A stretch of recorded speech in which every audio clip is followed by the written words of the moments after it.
ನಮಸ್ಕಾರ ಸ್ನೇಹಿತರೆ, ತಮ್ಮೆಲ್ಲರಿಗೂ ಕೂಡ ಹೆಲ್ತ್ ಟಿಪ್ಸ್ ಇನ್ ಕನ್ನಡ ಯೂಟ್ಯೂಬ್ ಚಾನಲ್ಗೆ ಆತ್ಮೀಯವಾದ ಸ್ವಾಗತ. ಸ್ನೇಹಿತರೆ, ಊಟ ಆದ ತಕ್ಷಣ ಈ 2 ತಪ್ಪುಗಳನ್ನು ಮಾಡಬೇಡಿ. ಇದರಿಂದ ನಿಮ್ಮ ದೇಹದ ಎಲ್ಲ ಭಾಗಗಳಿಗೂ ಕೂಡ ಅಪಾಯ ಆಗುವ ಸಾಧ್ಯತೆ ಇರುತ್ತದೆ. ಹಾಗಿದ್ರೆ ಆ ತಪ್ಪುಗಳು ಯಾವುದು ಅನ್ನೋದರ ಬಗ್ಗೆ ಇವತ್ತಿನ ವಿಡಿಯೋದಲ್ಲಿ ಒಂದಿಷ್ಟು ಮಾಹಿತಿಯನ್ನು ತಿಳಿದುಕೊಳ್ಳೋಣ ಬನ್ನಿ. ವೀಕ್ಷಕರೇ, ಮೊದಲನೇದಾಗಿ ನಾವು ಊಟ ಆದ ತಕ್ಷಣವೇ ಹಣ್ಣನ್ನು ಸೇವನೆ ಮಾಡುತ್ತೇವೆ ಅಥವಾ ಹಾಯಾಗಿ ಮಲಗಿ ನಿದ್ರೆ ಮಾಡಿಬಿಡುತ್ತೇವೆ. ಈ ರೀತಿ ಹಲವಾರು ಜನರಿಗೆ ರೂಢಿ ಇರುತ್ತದೆ. ಆದರೆ ಇವೆರಡೂ ಕೂಡ ನಮ್ಮ ಆರೋಗ್ಯದ ದೃಷ್ಟಿಯಿಂದ ಒಳ್ಳೆಯದಲ್ಲ. ಊಟ ಆದ ತಕ್ಷಣ ಕೆಲವರು ಹಣ್ಣನ್ನು ತಿನ್ನುವಂತಹ ಅಭ್ಯಾಸ ಇರುತ್ತದೆ. ಆದರೆ ಊಟ ಆದ ತಕ್ಷಣವೇ ಹಣ್ಣನ್ನು ಸೇವನೆ ಮಾಡೋದ್ರಿಂದ ಹಣ್ಣಿನ ಮುಖಾಂತರ ಸಿಗುವಂತಹ ಪೌಷ್ಟಿಕಾಂಶಗಳು ನಮಗೆ ಸಿಗುವುದಿಲ್ಲ ಮತ್ತು ನಾವು ಮಾಡಿರುವಂತಹ ಊಟದಿಂದ ಕೂಡ ನಮಗೆ ಸರಿಯಾದ ರೀತಿಯಾದಂತಹ ಪೌಷ್ಟಿಕಾಂಶಗಳು ಸಿಗುವುದಿಲ್ಲ.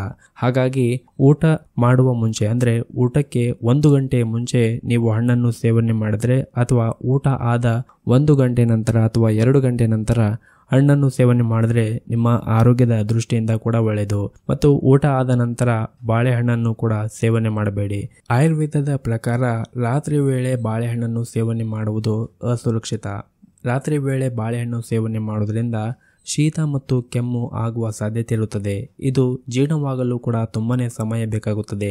ಶೀತ ಪ್ರಕೃತಿ ಉಳ್ಳುವವರು ರಾತ್ರಿ ಊಟ ಆದ ನಂತರ ಬಾಳೆಹಣ್ಣನ್ನು ಸೇವನೆ ಮಾಡೋದ್ರಿಂದ ಕಫ ಕೂಡ ಜಾಸ್ತಿ ಆಗುತ್ತದೆ. ಹಾಗಾಗಿ ನಿಮ್ಗೇನಾದರೂ ಕಫಕ್ಕೆ ಸಂಬಂಧಪಟ್ಟ ಸಮಸ್ಯೆ ಇದ್ದರೆ ರಾತ್ರಿ ಊಟ ಆದ ತಕ್ಷಣವೇ ಈ ಬಾಳೆಹಣ್ಣನ್ನು ಸೇವನೆ ಮಾಡಬೇಡಿ.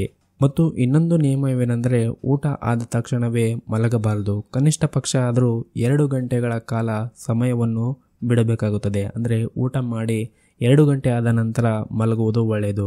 ಹೊಟ್ಟೆ ತುಂಬ ಊಟ ಮಾಡಿದ ಮೇಲೆ ಕಣ್ತುಂಬ ನಿದ್ದೆ ಬರುವುದು ಸಹಜ.